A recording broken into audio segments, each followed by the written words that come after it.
Welcome to Sangeetha Anbazhagan channel. வணக்கம். இன்றைக்கி நாம் பீக்கங்காயில் ஒரு அருமையான டேஸ்டியான பொரியல் எப்படி செய்யலான்னு பார்க்கலாம் வாங்க. பீக்கங்காயை நல்லா வாஷ் பண்ணிவிட்டு பொடியாக கட் பண்ணி எடுத்துக்கலாம். ஸ்டவ் ஆன் பண்ணி ஒரு வானலை வச்சுக்கலாம். வானல் நல்லா சூடேறினதும் தேவையான அளவு எண்ணெய் சேர்த்துக்கலாம். எண்ணெய் நல்லா சூடேறினதும் கடுகு போட்டுக்கலாம். கடுகு பொரிஞ்சதும் கருவேப்பிலை சேர்த்துக்கலாம். அடுத்து பெரிய வெங்காயத்தை நல்லா பொடியாக கட் பண்ணி வச்சுருக்கிறேன். அதையும் இதோடு சேர்த்து நல்லா பொன்னிறம் வர்ற அளவுக்கு நல்லா வதக்கிக்கலாம். வெங்காயம் நல்லா எந்த அளவுக்கு வதங்குதோ அந்த அளவுக்கு நமக்கு பொரியல் நல்லா டேஸ்ட் வரும். இதோட ஒரு பெரிய தக்காளியை நல்லா பொடியாக கட் பண்ணி வச்சுருக்கிறேன். அதையும் இதோடு சேர்த்து நல்லா வதக்கிக்கலாம்.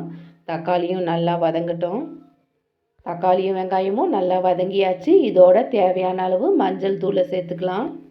இதோட நம்ம வீட்டு காரத்துக்கு தகுந்த மாதிரி மிளகாத்தூளை சேர்த்துக்கலாம். எங்கள் வீட்டில் நாங்கள் காரம் எப்போவுமே குறைவாக தான் சாப்பிடுவோம். இது கடை மிளகாத்தூளுன்றதுனால நான் கொஞ்சம் தான் சேர்த்துன்னு இருக்கிறேன். இதோட தேவையான அளவு உப்பையும் சேர்த்துக்கலாம். இதோட கொஞ்சம் தனியா பொடியையும் சேர்த்து நல்லா வதக்கிக்கலாம். அடுத்து பொடியாக கட் பண்ணி வச்சுருக்கிற பீக்கங்காயை சேர்த்து நல்லா வதக்கிக்கலாம். பீக்கங்காய் ஒரு 5 மினிட்ஸ் நல்லா அப்படியே வதங்கட்டும். அதுக்கப்புறமா நம்ம தேவையான அளவு தண்ணி சேர்த்துக்கலாம். உப்பு மிளகாயெல்லாம் சரியாக இருக்கான்னு பார்த்துட்டு ஒரு மூடி போட்டு நல்லா மூடிடலாம். பீக்கங்காவும் வெந்தாச்சு, தண்ணியும் நல்லா சுண்டியாச்சு. டேஸ்ட்டுக்காக தேங்காய் துருவி வச்சுருக்கிறேன். அந்த தேங்காய் துருவலையும் இதோட சேர்த்துக்கலாம். டேஸ்டியான பீக்கங்காய் பொரியல் ரெடி ஆகிடுச்சு. சப்பாத்திக்கு, தோசைக்கு, சாதத்துக்கு எல்லாத்துக்குமே நல்லாயிருக்கும். நீங்களும் ட்ரை பண்ணி பாருங்கள். நன்றி, வணக்கம்.